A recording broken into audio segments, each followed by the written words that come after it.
under pressure, ministry never quit. I was trying to do better. July 2020 in the mountains of Tennessee. The little old man down, the little old man down, the little old man down, little old man down, the little old man down, the little old man down, oh, little old man down, little old man down. I was under pressure, ministry never quit. I was trying to do better. July 2020 in the mountains of Tennessee.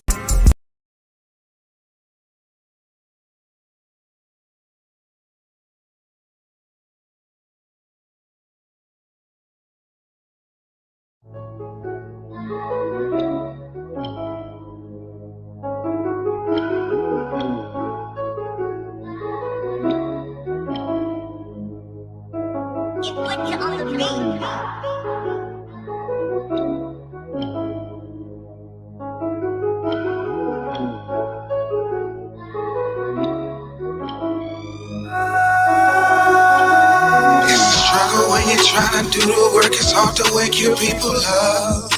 It's like pulling teeth from a lion when he's tranquilizing, surely could wake up. I don't wanna cry no more. That's why I had surrendered to you, Lord. It's a struggle when you're trying to do the work, it's hard to wake your people up. Yeah. Jacob, my people caught up in the system, barely could make bail. And the ones that's homeless on the street, they trying to go to jail, cause at least they get a meal or get away from the ills of the elements. It's crazy how we settle for the settlements, but Christ didn't have a home or a shelter where he belong, and he's speaking through this song to let you know you ain't alone. I know it's hard to understand sometimes where I'm coming from, but these parables that I speak is straight from Matthew 17, straight from Job 3:3, Daniel 2:23, James 1:17. I'm just preaching of the King, but your eyes can hardly see, brain can't comprehend the thing, cause you focus carnally on money coming in your jeans, and that's a temporary thing. You find hard to exchange, but you can't even match your genes and heritage from whence you came. Riddle me one simple thing: they hung black folks on the tree. To Christ they did the same thing, sound like a mockery to me. What you think? When you try to do the work, it's hard to wake your people up. Yes, it is. From a lion when he's tranquilizing, surely could wake up. He can get up. I don't wanna cry no more. That's why I surrender to you, Lord. It's a struggle when you try to do the work. It's hard to wake your people up. Yeah. Jacob, wake up. Look, my vision 2010, world is on the 2020 span. The reason I see clearer, cause Christ has spared my peripheral vein. I don't condemn a man for how he fell or where he land, long as he get up, dust himself off, and he take a stand. First, take the beam out your eye before your brethren. Get yourself straight before you correct another man. Waking Israel is a job, especially when brothers talking down on you, trying to drop a dime on you, and they barely even know you. See why Jonah ran away from the work? Cause your own people will put you under the dirt, and all they trying to do is lend a helping hand to your brethren. Get them on the right side of a higher, it's the master plan. Let them know that Christ didn't die for nothing, they still got a chance. And all you hear is, I don't follow man, or the Bible is for the white man. But they can't tell you how we fail, they can't weigh it on the scale, rather rebel. It's a struggle, man. I surrender all. I'm tired of seeing them fall. The struggle, the pain, the hurt, I'll give it to you. To you I'll sacrifice. I'm tired of living this life. The pain, the struggle, the hurt, I'll give it to you. It's a struggle when you're trying to do the work. It's hard to wake your people up. My people, you gotta wake up. It's like pulling teeth from a lion when he's tranquilizing, surely could wake up. Yes, he might wake up. I don't wanna cry no more. That's why I surrender to you, Lord. It's a struggle when you're trying to do the work. It's hard to wake your people up. Jacob, wake up. Wake up. Oh, yeah.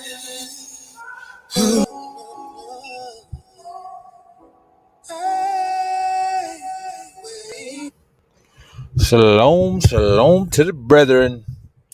What up to everybody else? All praises to the Most High, y'all. Thanks to his son, Yahushua HaMashiach. This is the Script Talk Podcast with y'all, B. Lou, Brandon Lewis. If you don't know, now you know, coming to you Monday, Wednesday, Friday, and Sunday, Boca. You know what I'm talking about? 8 a.m. in the Boca. This is a pre-recorded podcast, so I will not be able to respond to your comments until later. But today we're going to be reading and discussing the book of Isaiah, chapter 3. You know, shout out to Uncle Isaiah. Got a lot of real important and helpful scriptures. Real important and helpful scriptures he got for us. Oh, no. Oh, man. Well, anyway, hopefully it will be a long podcast. I'm doing this off my laptop, and hope I don't have no issues. Have problems with my battery getting power. Power is an issue right now. But anyway, yeah, we're gonna be talking about the book of Isaiah, chapter 3. It speaks on a lot of different topics that I feel like would be very, very helpful to us in this day and time, in this hour. Many other things that were spoke about then is very prevalent right now. So let's get right on into it, man. I ain't gonna hold you too long, because you know I'm gonna talk you. So let's get into it.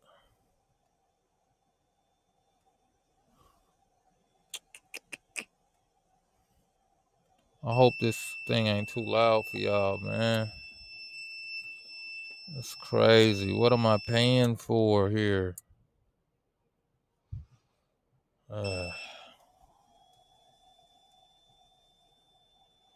Anyway, I'm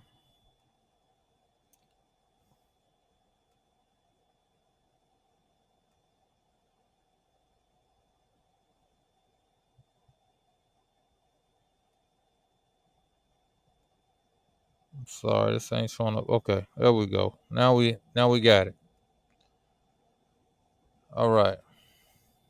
The book of Isaiah, chapter 3, out of the NLT version. The Most High, Yah Zabaoth, will take away from Jerusalem and Yehuda everything they depend on, every bit of bread and every drop of water. All their heroes and soldiers and judges and fortune tellers and elders, army officers and high officials, advisors, skilled craftsmen, and astrologers. I will make boys their leaders and toddlers their rulers. Now, you know, when you think about verse 2 and 3, all their heroes and soldiers, judges, prophets, fortune tellers, and elders, why would the Most High take these people away, right? It's because they aren't helping the people. They are hindering the people. The people that hold these offices are not righteous, right? Heroes, soldiers. These are people whom the people might make idols. You know, they might worship these people as we do today. You know, soldiers, athletes, actors, right? Judges, prophets. People worship after anyone they feel is great, you know, heroes for courage and valor and all this stuff. Same thing for soldiers, you know, judges for wisdom and power and influence. Same thing for prophets, Nabi, right? Fortune tellers. As we know, fortune tellers is an abomination to the Most High Yah, right? You know, and elders. Why would he take away the elders? Because these elders aren't properly holding their offices. They're not right ruling. They're not teaching the people. They're not rebuking it and admonishing the people as they should. So the Most High said he was going to take them away. Army officers and high officials, these are all people of high esteem in Yasharal. Advisors, skilled craftsmen. Skilled craftsmen could go from doing things for Yah and for the people to leading off into idolatry, to creating idols for the people to worship, statues and these kinds of things, right? Idols. Then you got astrologers. People get into worshiping the stars and the moons, or get into trying to fortune tell for people. All these things could lead to perversion and the perverting of the people. So the Most High Yah says he was gonna, remove these people, right? What it said? He said he will take away everything that they depend on. You notice they're not depending on the Most High Yah. They're depending on their heroes and soldiers and judges and prophets, fortune tellers and elders, army officers, high officials, advisors, skilled craftsmen, and astrologers. That's who they depending on. Same thing we see today. People don't seek the Most High Yah for themselves. They're doing it second hand and third hand. They're doing it through men. They worship and idolize men. So he says, I will make boys their leaders and toddlers their rulers, right? Now, this may be actually physically right, because there are places where very, very young men are in positions of power over elder men. We see this all the time, even in the streets. It's 14 and 15-year-olds with bodies, like they kill people. They known for being wild, for being reckless. So people listen to them. They cater to them. So these young dudes in certain areas, they run the city, right? But I think it's more so speaking to the mindset of the people that get into leadership. They won't be of a mature mind. Like Paul said, when I was a child, I thought as a child, and I spoke as a child, right? But when I became a man, I put away childish things. So the kind of leaders and rulers that the people are going to have are not those who will put away childish things. There are people who are immature in their mind, in their actions, in their thoughts, right? They're immature.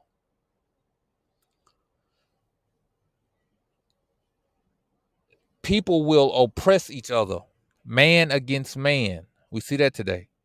Neighbor against neighbor. See that today. Young people will insult their elders. We see that today. Now, I do believe this is in regard to people insulting those of a righteous nature. But even if a person isn't righteous, there's still a manner of respect, still a manner of cordiality that a person should have towards elders in the community, right? It says, and vulgar people will sneer at the honorable. The wicked is going to condemn the righteous. We see that today. In those days, a man will say to his brother, since you have a coat, you be our leader. Take charge of this heap of ruins. We see that today. We see any and everybody being made leaders, being made mores, being made guides and instructors in Yasharal without having been proven, without having shown any, any kind of real endurance, just being perceived as having some knowledge of scripture. And these people are being made leaders and rulers. But as we see, the Most High said the kind of rulers and kind of leaders he was going to give us, boys and toddlers, right? So here we have people talking about, you got a coat, just the most minute thing. You have a certain understanding of scripture, or you had a certain thought about this verse and that verse, you know, so you be the leader, right? This is the kind of mindset that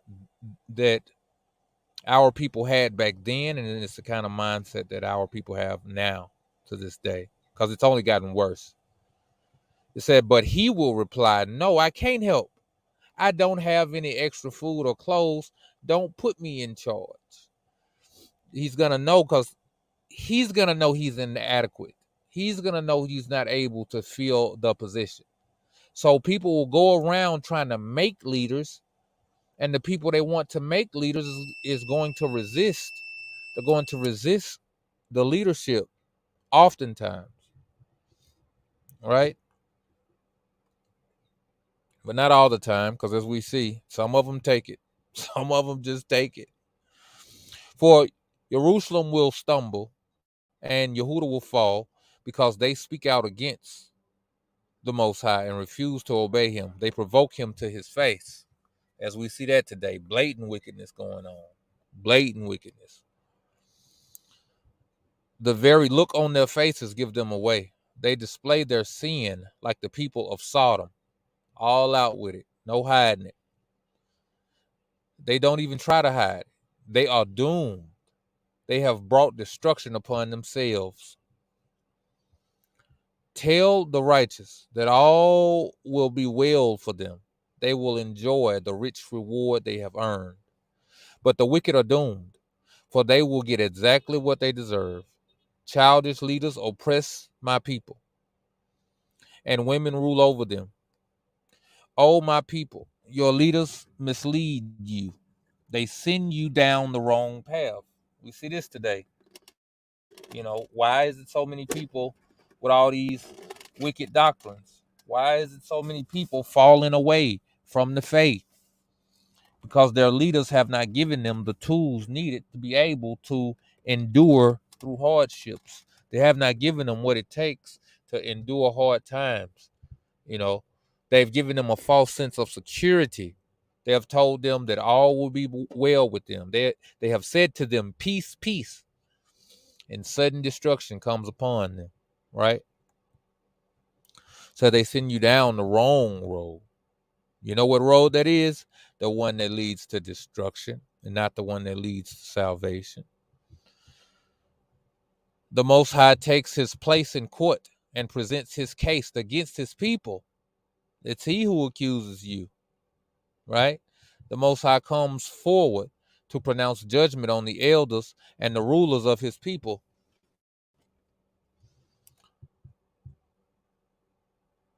And the rulers of his people. You have ruined my Yasharal, my vineyard. He's talking about the rulers. He's talking to the rulers of the people that have ruined the people for him, because the people are his vineyard. Well, the land and the people, right? Because if it was the land right there, he'd have said Jerusalem. But he's talking specifically about the people being spoiled by the wicked leaders. Your houses are filled with things stolen from the poor. So they're ruining the people. They're not teaching the people right. They're not keeping the people in order. And they're taking advantage of the people. They're taking advantage of the poor, right?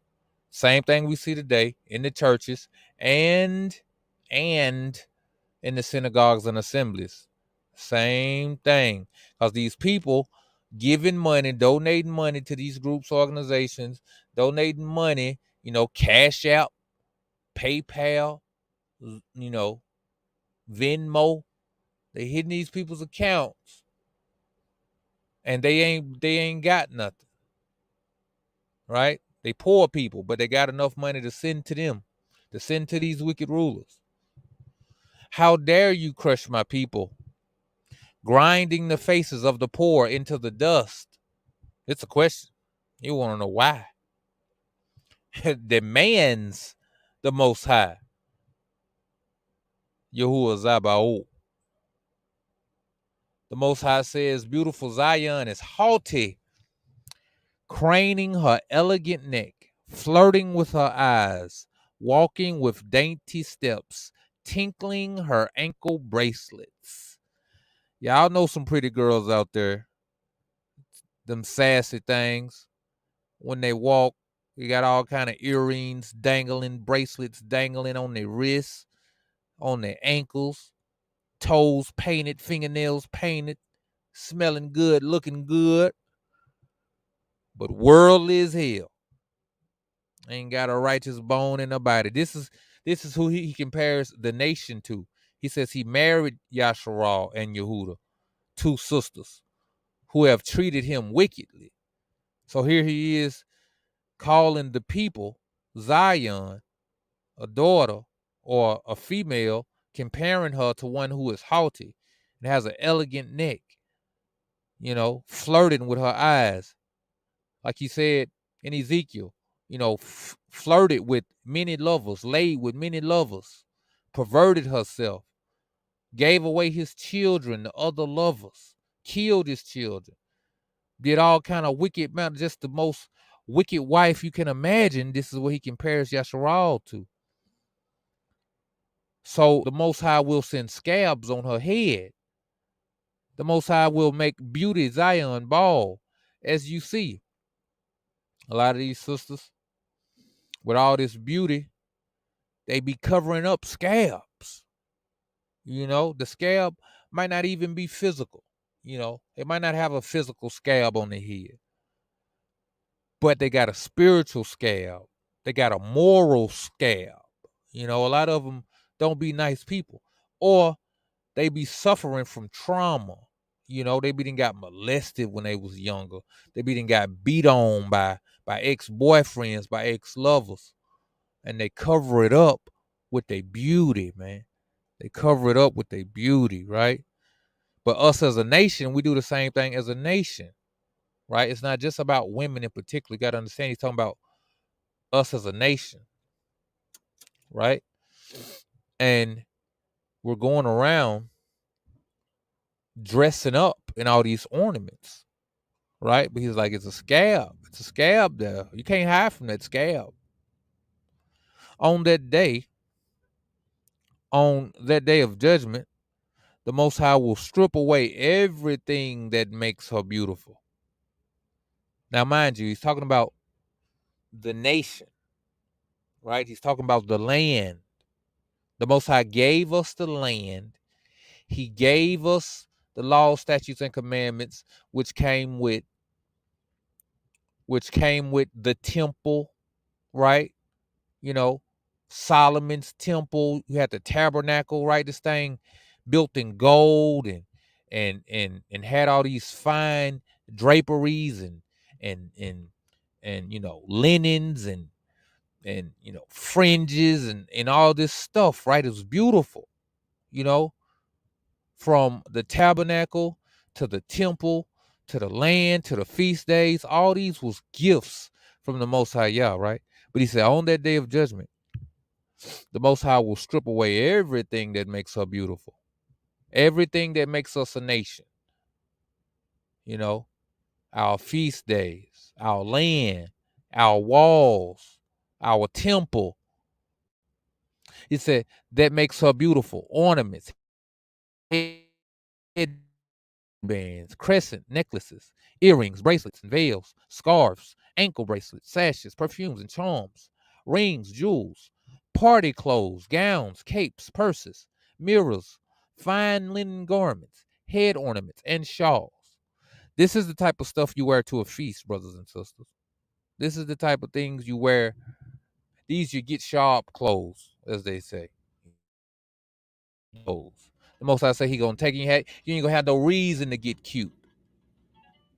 So tell me, if the Most High took all this away, show me where he gave it back. Show me where he gave it back up to this date. Show me somewhere where he said he was giving it back. I know Hamashiach said he was going to be married. I know he said he coming back for his bride. Then he going to give his bride a lot of jewels and treasures. He going to give the bride back her gifts. He going to give her back her temple. He going to give her back her land. He going to give her back her feast days. He ain't gave it to her yet. So what y'all doing out there? Instead of smelling of sweet perfume, she will stink. She will wear a rope for a sash, and her elegant hair will fall out. She will wear rough burlap instead of rich robes. Shame will replace her beauty. You know what that's called, brothers and sisters? That is called desolate and without inhabitant. That's what that's called. That's what that's called. That's called no joy of the bridegroom and the bride in the city. That's what that's called. That's called destruction, weeping and mourning. That's called Jacob's trouble. The men of the city will be killed with the sword, and her warriors will die in battle. That's called the fall of Jerusalem. The gates of Zion will weep and mourn. The city will be like a ravaged woman huddled on the ground. And that's the end of that. Told I y'all. Told I y'all. You know what? I guess you might say, well, Brother Brandon, what does all that mean? You ain't give us nothing to help us for today. What we going to do for today?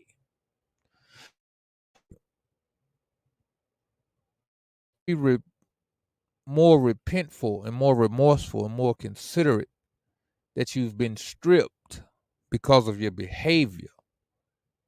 Okay? The behavior of your ancestors.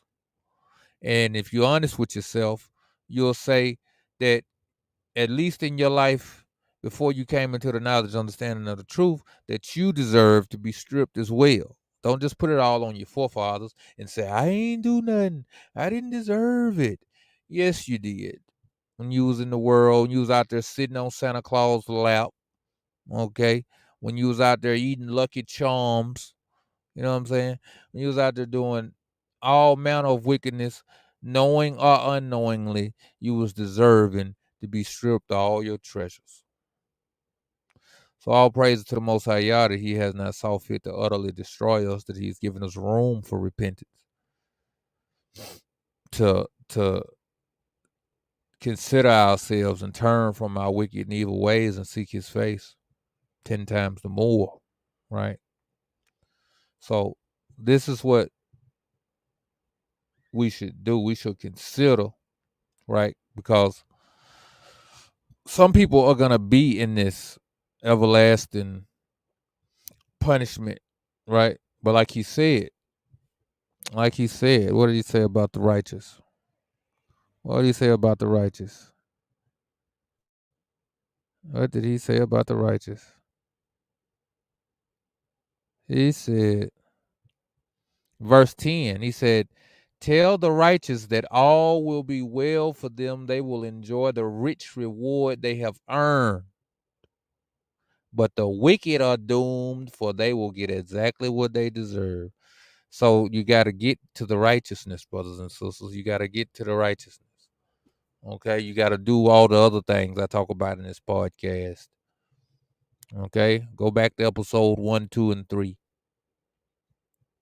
Okay? That ought to bring you up to speed. At least get you some homework. And then get out there and get on top of that. And do it and do it and do it some more. And get better at it and better at it and better at it till you're perfect. That's the goal. That's the plan. That ought to be the plan. So you can get your reward. It's all about your reward. Because the wicked are doomed. So don't be caught up with them. All right. All praise to the Most High. Y'all. Thanks for saying Yahushua Mashiach. This has been your Script Talk podcast.